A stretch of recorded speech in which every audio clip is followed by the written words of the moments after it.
오늘 우리에게 주시는 하나님 말씀 함께 봅니다. 오늘 우리에게 주신 하나님 말씀은 마태복음 3장 1절부터 4절입니다. 그러면 다 함께 읽습니다. 그때 세례 요한이 이르러 유대 광야에서 전파하여 말하되 회개하라 천국이 가까웠느니라 하였으니 그는 선지자 이사야를 통하여 말씀하신 자라 일러스되 광야에 외치는 자의 소리가 있어 이르되 너희는 주의 길을 준비하라 그가 오실 길을 곧게 하라 하였느니라. 이 요한은 낙타 털 옷을 입고 허리에 가죽띠를 띠고 음식은 메뚜기와 석청이었더라. 아멘. 오늘 말씀의 제목은 세례 요한입니다. 그러면 본문의 말씀을 통해 함께 은혜 나누도록 하겠습니다. 오늘 말씀은 그때의 세례 요한이 이르러 유대 광야에서 전파하여 말하였다라는 말씀으로 시작을 합니다. 오늘 말씀의 그때는 결정적인 그 때를 어느 때를 말할 수 있는데 이때는 이제 예수님과 그의 가족이 나사렛에 살던 때를 말합니다. 한편 그때는 디베리오 가이사가 로마 황제가 되어서 황제로서 15년 되던 해 곧 세례 요한이나 예수님의 나이가 30세 되던 때였습니다. 여기서 이제 세례 요한이나 예수님의 나이가 30이라고 하는 그런 얘기는 모세 율법에 의하여 공식적으로 제사장직을 수행할 수 있는 나이를 얘기하는 것입니다. 이것은 결국 율법의 완성자요 인류 구속의 과업을 실행하기 위해서 영원한 제사장으로 오신 예수님의 사역을 인준해주는 하나의 중요한 증거라고 얘기할 수가 있을 것입니다. 본절의 세례 요한에서 요한이라고 하는 이름은 그에게 여호와는 은혜롭다라고 하는 그런 의미를 지녔습니다. 이 요한이라고 하는 그 이름은 히브리어로는 요하난, 여호와난이라고 하는 이름에서 유래하였는데 요한이라고 하는 이름은 성경에서 보다시피 주의 천사가 지어준 이름입니다. 이러한 요한이라고 하는 이름은 유대인에게는 흔한 이름은 아니었습니다. 하지만 제사장이자 유대의 지도자로서 기원전 106년에 사망한 요한 히르카누스라고 하는 그런 지도자 이래로 유대인들에게 흔히 사용되는 이름이었습니다. 요한이라고 하는 이름은 신약에 보면 4-5명 정도 갖고 있는데 특히 본문에서 요한이라고 하는 이름 앞에 세례라는 그런 표현을 사용한 것은 이 다른 이름과 구별하기 위해서일 뿐만 아니라 그의 사역의 중심이 세례에 있었기 때문이라고 얘기할 수가 있습니다. 여기서 이제 히브리인들이 갖고 있는 이름, 어떤 용도로 쓰이는가에 대해서 알아보도록 하겠습니다. 첫째는 이제 할례명입니다.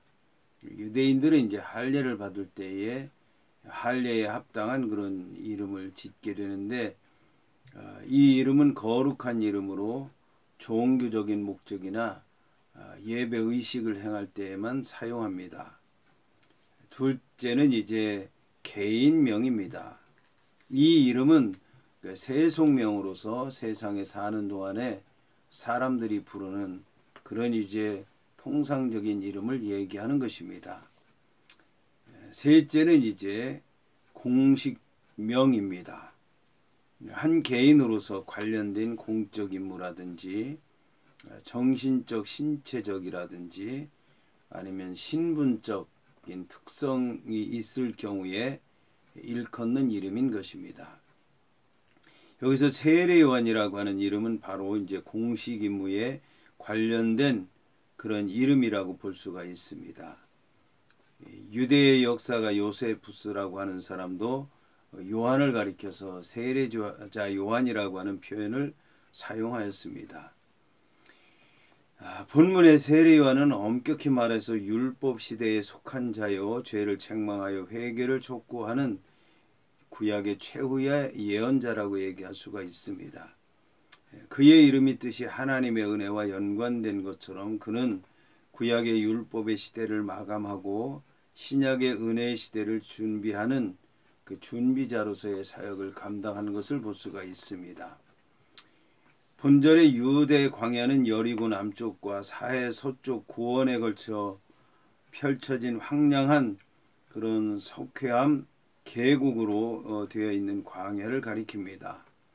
이 광야는 군데군데에 오아시스가 있고 엔게디 근처에는 폭포도 있고 또 목초지도 있는 그런 광야를 얘기하는 것입니다.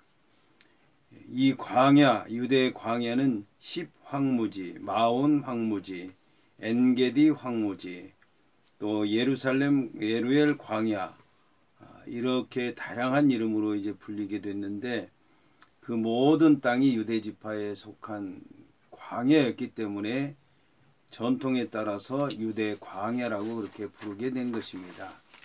이 광야에는 소수의 사람들이 거기에 살면서 흩어져 살았는데 예수 당시에 극단적인 유대교 종파의 하나인 에세네파도 바로 그 가운데 하나였습니다.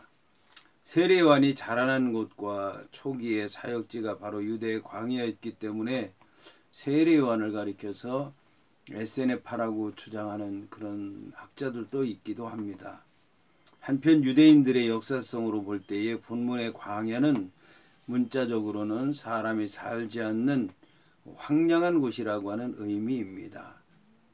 그런데 여기서 광야는 단순히 소외된 지역으로만 여겨지지 않고 성경에 의하면 예언적 의미를 지닌 특수한 지역이었습니다.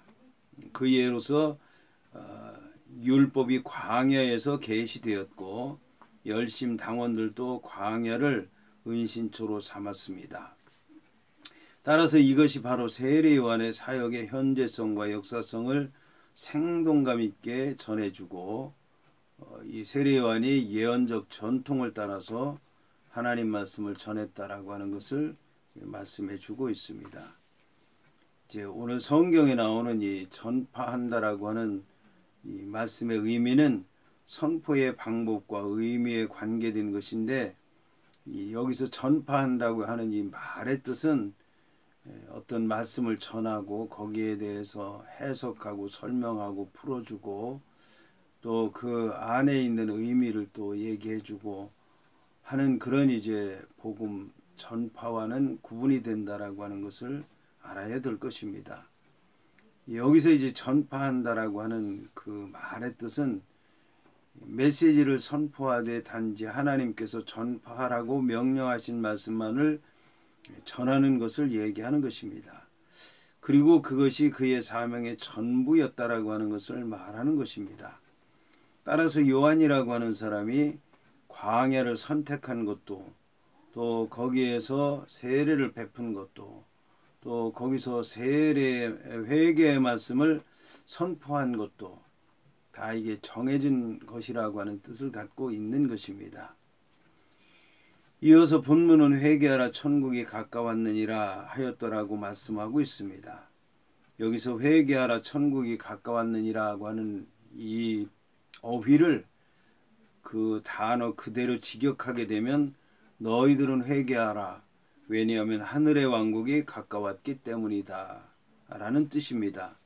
여기서 회개하라는 요한의 설교를 듣고 있는 청중들 앞에서 청중들에게 직접적으로 한 말이라고 하는 것을 알 수가 있습니다.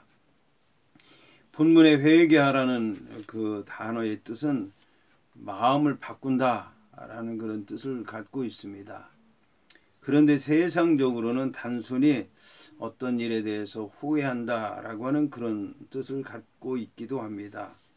하지만 신약 성경에 나오는 회개하라는 의미의 헬라어 메타노에오라고 하는 단어의 그 사용 법을 보게 되면 새로운 행위로 돌아온다고 하는 히브리어 슈브의 영향을 받은 것으로서 백성들로 여호와와 맺은 언약으로 돌아오라고 하는 그런 말씀이라는 것을 알 수 있습니다.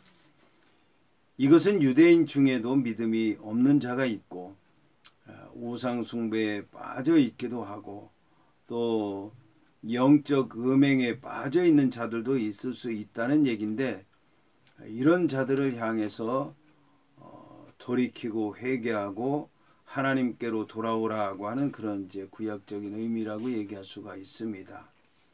따라서 이 말은 머리로만 자기가 생각하고 있는 것을 고치고 감정적으로 후회하고 그저 형식적으로 주님 앞에 돌아서는 정도를 얘기하는 것이 아니라, 죄와 죄책으로부터 완전히 돌아서서 전인격적으로 회개하는 동시에 하나님의 은혜로만 살 수 있다고 하는 결단을 가지고 주님 앞에 돌아오는 것을 얘기하는 것입니다. 이것이 이제 예수님을 향한 것이라고 얘기할 때, 이 세상을 구원하러 오신 구세주 메시아를 영접하는 마음과 또 영접한 예수 그리스도를 통해서 완전히 변화되고 새로워지고 거듭나서 하나님의 뜻을 이루는 그런 철저한 변화를 의미한다고 얘기할 수가 있습니다. 본절에 천국이 가까웠느니라고 하는 그 말씀은 그 회개 이유에 대해서 말씀하고 있는 것입니다. 왜냐하면 천국이 이 땅에 이루어지는 날에는 그 나라를 유업으로 상속받기에 합당한 자와 그렇지 못한 자가 구별되기 때문에 그렇습니다. 따라서 그 나라에 들어가기 위해서는, 하나님의 자녀가 되기 위해서는, 하나님의 자녀로서 유업을 받기 위해서는 하나님과의 올바른 관계가 성립되어야 되는 것입니다. 여기서 천국, 하늘나라인 해, 바실레이아, 톤, 우라노는 마태복음에만 나오는 표현으로, 마가와 누가에는 하나님의 나라인 해, 바실레이아, 투, 데오 라는 그런 표현이 나옵니다. 이 마태복음에 나오는 표현은 구약에 약속된 메시아 왕국에서 나온 것입니다. 구약 성경에서 하나님의 나라 곧 왕국인 말쿠트의 주요 의미는 통치, 즉 다스림입니다. 이것은 신약 성경에서도 마찬가지입니다. 본문의 왕국을 뜻하는 바실레이아라고 하는 말은 영토를 뜻하는 경우도 있지만 대부분이 역동적인 의미로서 하나님의 통치, 즉 하나님의 다스리심을 의미합니다.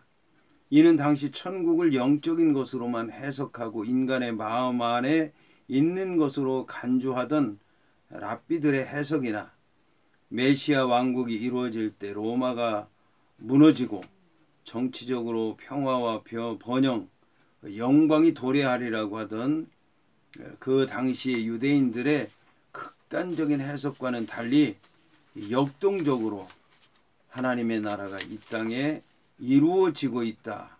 그래서 하나님께서 다스리신다. 그리고 하나님 믿는 백성들은 그 하나님의 다스림을 받는다라고 하는 그런 의미를 갖고 있는 것입니다. 이러한 사실은 구약에서 다음과 같은 의미를 갖고 있습니다. 하나님의 나라가 임한다라고 하는 것은 구약에서 첫째는 대적들을 멸망시키고 이 땅에 공평과 정의로운 나라를 세우실 하나님의 강림과 통치를 말하는 것입니다. 둘째는 다윗에게 약속한 언약의 성취에 대한 그런 기다림으로 나타나기도 합니다. 셋째는 여호와의 날로서 심판의 어두움으로 이해되기도 한 것입니다. 신약에서는 그리스도께서 오심과 그의 십자가 사건으로 이 땅에 구체적으로 이루어질 천국과 그리스도의 제 이름으로 완성될 영원한 천국이라는 이중적 구조를 지닌 것으로 이해하고 있습니다. 본문에 제시된 세례요한의 선포는 바로 예수께서 사람의 몸으로 오심으로 이제 구체화될 천국에 대해서 말씀하고 있는 것입니다. 여기서 가깝다고 하는 말의 뜻은 천국이 갖고 있는 그런 의미와 함께, 천국은 예수님과 그의 말씀과 이적과 함께 왔고, 예수님의 죽음과 부활과 함께 왔고, 이 시대의 종말에는 완성된 모습으로 올 것이다 라고 하는 의미를 갖고 있습니다. 하늘나라는 지금 그리스도와 함께 교회와 온 세상과 마지막 때까지 계속될 것입니다. 한편 마태가 하나님의 나라라고 하는 표현을 피한 것은 하나님의 이름을 함부로 부르기를 꺼려했던 유대인들의 생각 때문일 것입니다. 천국이나 하늘나라는 하나님께서 지으신 곳이라는 생각을 했기 때문에 유대인들은 천국, 하늘나라 그런 표현을 많이 썼습니다. 그런데 하나님의 나라라고 하는 표현은 잘 쓰지 않았는데 하나님의 나라라고 하는 것은 하나님의 통치, 하나님이 다스리심, 하나님이 오심, 이것은 곧 심판을 의미하는 것이기 때문에 유대인들에게는 두려운 것이었고 피하고 싶은 것이었고, 그래서 이제 그런 단어를 쓰는 것을, 하나님의 나라라고 하는 표현을 사용하는 것을 꺼려했던 것입니다. 자, 이어서 이제 본문의 말씀은 그는 선지자 이사야를 통하여 말씀하신 자라 일렀으되 광야에 외치는 자의 소리가 있어 이르되 너희는 주의 길을 예비하라 그가 오실 길을 곧게 하라 하였느니라고 말씀하고 있습니다.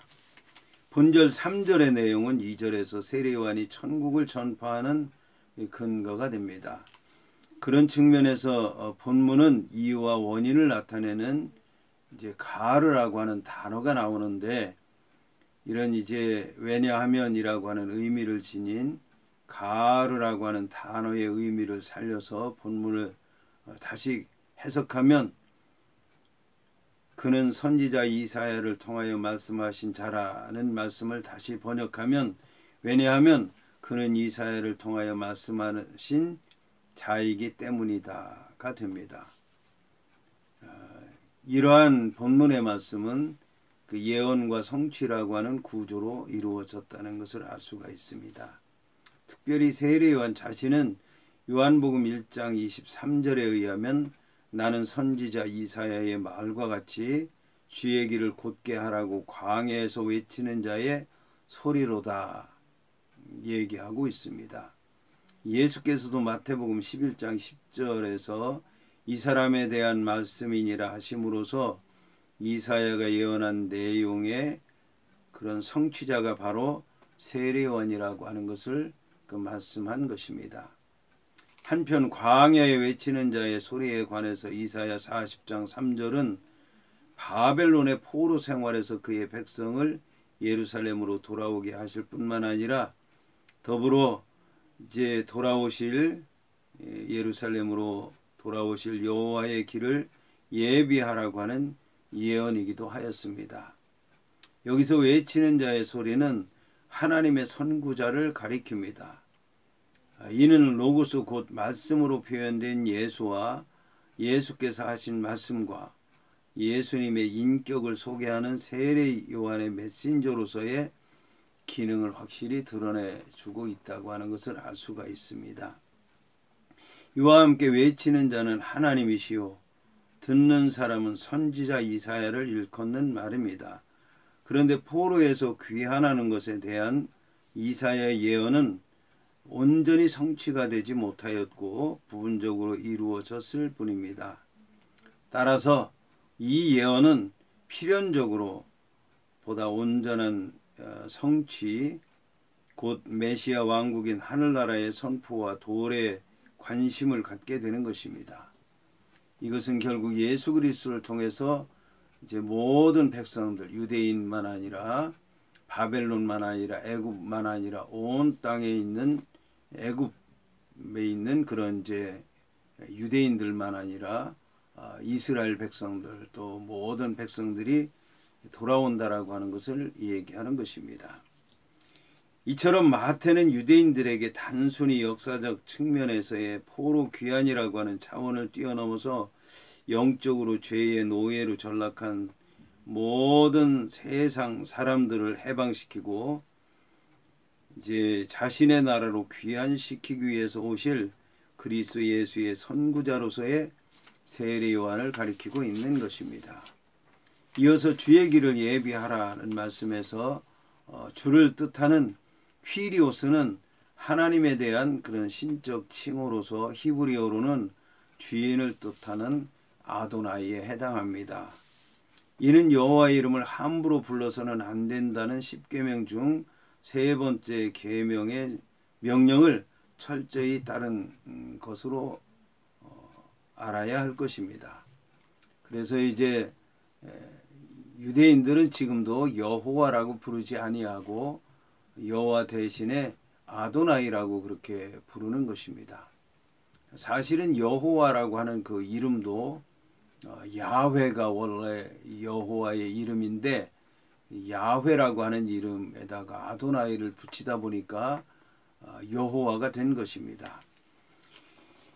여기서 이제 예비하라고 하는 말은 정확하게 준비하라고 하는 그런 말씀인 것입니다. 그런데 세례 요한은 주께서 이 땅에 오셔서 사역하시는데 주께서 메시아로서 사역하는 데 필요한 모든 것을 정확하게 예비한 그런 선구자였습니다. 그리스도께서는 바로 이사야 예언자가 예언하고 요한이 예비된 길을 따라서 오셔서 당신의 백성들을 위해서 천국을 예비하신 것입니다. 이와 함께 그가 오실 길을 곧게 하라고 하는 말에서 곧은 길은 곧게 뻗은 대로를 가리키는데 이 길은 왕의 대로 메시아의 대로 구세주의 대로를 이제 가리키는 말입니다. 이에 이어지는 평탄하게 하라고 하는 말은 주의 길에 관한 말씀으로서 이 주께서 오시는 길을 곧게 하라고 하는 얘기인데 이 평탄하게 하라고 하는 얘기는 회개하라고 하는 말을 이제 비유적으로 말씀한 것입니다. 그래서 이 평탄하게 하라고 하는 얘기는 길을 똑바로 하는 것처럼 마음의 길을 똑바로 하라고 하는 얘기입니다. 죄악으로 말미암아 굽어지고 비틀어지고 잘못된 그런 길처럼 되어 있는 마음의 길을 회개함으로 주님께로 돌이키고 주님이 오실 수 있도록 의로운 믿음의 자세로 서서 주를 영접해야 된다라고 하는 그런 말씀인 것입니다. 이어서 본 단락은 이 요한은 낙타 옷을 입고 낙타 털 옷을 입고 허리에 가죽띠를 띠고 음식은 메뚜기와 석청이었더라고 말씀하고 있습니다. 여기서 입고 띠었다라고 하는 그런 얘기는 요한이 옷을 입고 다니는 그런 습관을 얘기하는 것입니다. 이와 함께 낙타털은 요한이 평상시 입는 옷이 약대의 털을 잘라서 만든 옷이라고 하는 사실을 보여줍니다. 이와 함께 허리는 약대 털로 만들어진 헐렁한 옷을 고정시키기 위해서 염소나 양의 가죽으로 만든 띠로서 허리 둘레를 이제 매는 것을 얘기하는 것입니다. 이러한 낙타털 옷은 검소하고 금욕적인 그런 이제 하나님의 종의 모습을 상징한 옷차림으로서 엘리야가 입은 그런 옷과 일치를 이룬다고 할 수가 있습니다. 이것은 결국 요한이 엘리야가 다시 온다는 예언의 성취자라고 하는 것을 말하는 것입니다. 이처럼 투박한 털옷은 예언자들이 주로 입는 옷으로 알려졌습니다. 백성들의 죄를 책망하기 위해서 하나님께로부터 보내심을 받은 예언자들이 백성의 죄를 자신이 대신하여 슬퍼하는 감정을 표현하기 위해서 낙타털로 만들어진 옷을 입은 것입니다. 이 옷은 낙타의 가죽으로 만든 옷이 아니라 단지 낙타털로 거칠게 짠 옷이었습니다. 이처럼 약대 털옷을 입은 세례 요한의 모습은 당시의 죄악된 현실을 부정하며 회개를 선포하는 요한의 사역과 일치한다고 할 수가 있습니다. 그리고 이제 가죽띠는 풍성한 겉옷을 허리에 단단히 묶기 위해서 띠는 것으로서 가난한 사람들의 옷차림에서 볼 수 있는 그런 모습이었습니다. 오늘 말씀에서 음식은 메뚜기와 석청이었다라고 얘기를 하는데, 음식이 메뚜기와 석청이었다고 하는 얘기는 요한이 언제나 메뚜기와 석청으로 자신의 주식을 삼았다는 것을 얘기하는 것입니다. 여기서 메뚜기는 몸집이 큰 종류의 메뚜기로서 근동 지역에서는 떼를 이루어 다니면서 들판의 곡식과 나무를 갉아먹어서 사람들에게 피해를 주는 그런 이제 곤충입니다. 이 메뚜기를 근동 사람들은 음식으로 즐겨 먹었는데 날것으로 먹기도 하고 소금을 뿌려 먹기도 하고 구워서 먹기도 했고, 레위기에서도 이제 식용으로서 허락한 그런 정결한 음식이었습니다. 이어서 나오는 석청은 메리 아그리온이라고 하는 그런 단어인데 야생꿀입니다. 한편 아그리온의 원형 아그리오스가 야생 상태의 동물인 벌뿐만 아니라 식용에서도 식물에도 적용된다는 점에서 멜리 아그리온이 야생 벌이 만든 꿀만이 아니라 여러 가지 단맛이 나는 나무 등에서 스며 나온 단물, 단즙으로 생각하는 그런 학자들도 있습니다. 이 메뚜기와 석청은 광야 생활을 하는 가난한 사람들을 연상시키고 철저한 자기 절제와 고독한 삶을 살았던 예언자들의 경건한 행위를 암시해 줍니다. 이처럼 세례 요한은 의복과 음식으로 백성들에게 회개와 임박한 천국에 대해서 전했던 것입니다.